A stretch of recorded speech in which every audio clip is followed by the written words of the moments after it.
Okay, right. So, first question.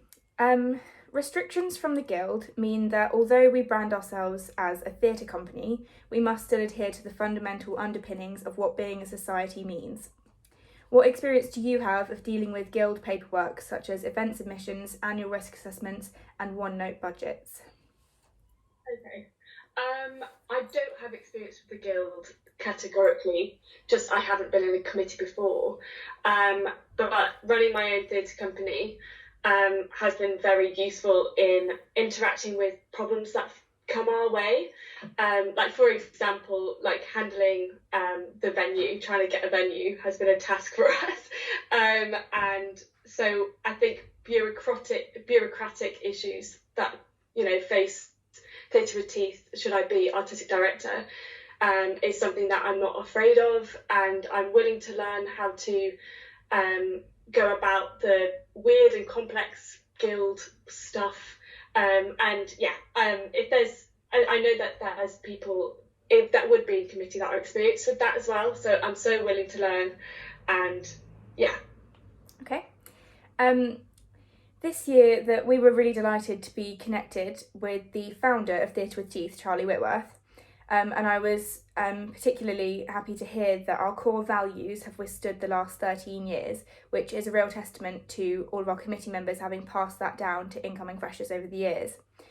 How would you ensure that our existing official guild aims and objectives are carried over into the coming years to ensure that we meet our primary objectives? Okay. I feel like my manifesto does it doesn't, and when I say stretch, I don't think it derails from the original objective of having new relevant theatre, being welcoming society, welcoming new exciting work that is new writing and devised work. But I think it does take one step further in being nurturers of brand new theatre in those two categories. And that is by strengthening our brand as nurturers, strengthening relationships that are not particularly. Oh God, I'm going on a bit, aren't I? So my manifesto stands for reaching out to the community, having teeth as a name in the Exeter community, and strengthening. Goodness, I'm really sorry. That's all right. Orbiting around really big ideas, orbiting around societal issues, and big questions, and new interesting types of theatre that scriptwriters can really dig their teeth into. Really examining what are we biting our teeth into, and I think that's something that we really need to. That's something we need to examine in the next term of teeth. But I think that really does stick to what we believe as a society and what the core values are. Okay. Sorry, that was really rounded and weirdly worded. That's all right. Next question. So one thing that is often very much overlooked and that you cannot run your society without is tech. There is an unfortunate shortage of people who can design, set up and operate basic sound and lighting, without which your shows quite literally just can't happen.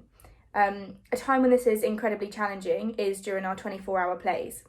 The rest of your committee operate from town and Thornley, and you currently do not have a CSM to operate M&D, as we currently haven't had any submissions for CSM. JP can't come to your rescue, it's not his job, and X-Tech are busy on another show. What do you do? Okay.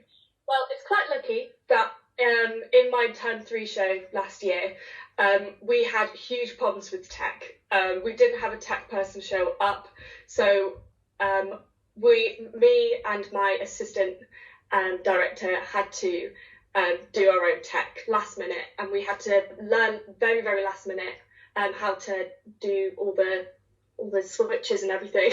So I think in that respect I'm quite adaptable to having to step up to that role, I think what I would do is contact the guild and see if there's any official around that could show me the ropes in regards to lighting. I think I would step into that role of stage manager. You said that the company stage manager wouldn't be there and there's no one to man the stage. Yeah. Okay, so I would step into the company stage manager, and I'd make sure that my production supervisors learn the rigs of how to do that tech. I'd probably just action plan, delegate roles to get that sorted. Okay, cool. Next question. There is one trait that seems to crop up every year with potential artistic directors for Theatre with Teeth, and that is overcommitment. Can you tell us about a time when Teeth has been your utmost priority, and tell us how you will ensure that it remains so for the upcoming year? Okay.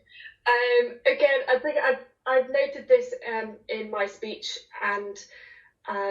but I haven't been involved with Teeth in the sense that I've not been in a past committee, and unfortunately the submissions that I have given to Teeth have not gone forward, and that's just because of competitive nature, and I really do appreciate the artistic decisions behind that. In writing my script, I was really passionate about submitting to what you stand for as a society. So in that sense, I have been quite committed in really wants to give more to the society.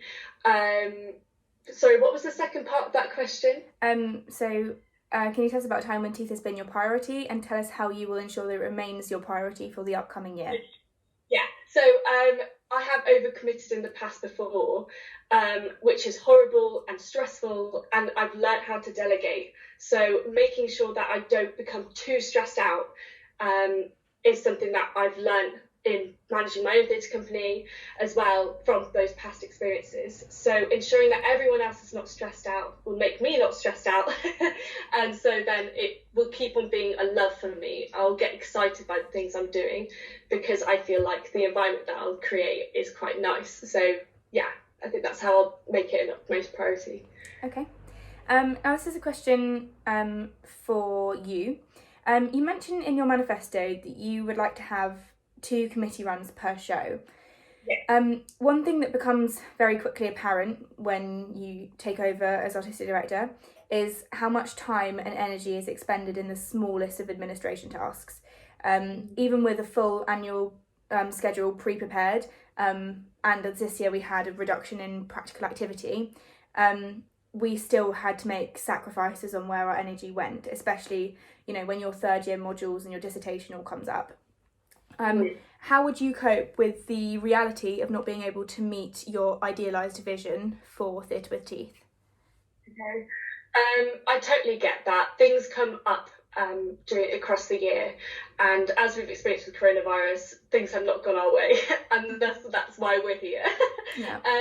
So I do completely understand that, and with the 2 committee runs, I think what the plan was in the first run, it is more of a workshop. It's more of an open discussion. It's looking at the work the project has already created, discussing that freely, trying things out. So it's more of we come into a rehearsal and get involved. And ultimately, if not every single committee member can be there, that is fine. That is more to do with the project itself, bridging the gap between the 2 of us, making sure that they are very excited about giving us deconstructing their ideas for the show. And I think that's the main priority. As long as my objectives for each of these plans are met, and that is deconstructing big ideas and making sure that really interesting work is valued, we know what we're sinking our teeth into, then that is fine. It's if we have an overarching objective and little things across the way aren't done or cannot be done, then that is okay with me. Flexibility is what is needed in leadership. Okay, great. That's all our questions. Thank you very much. Okay.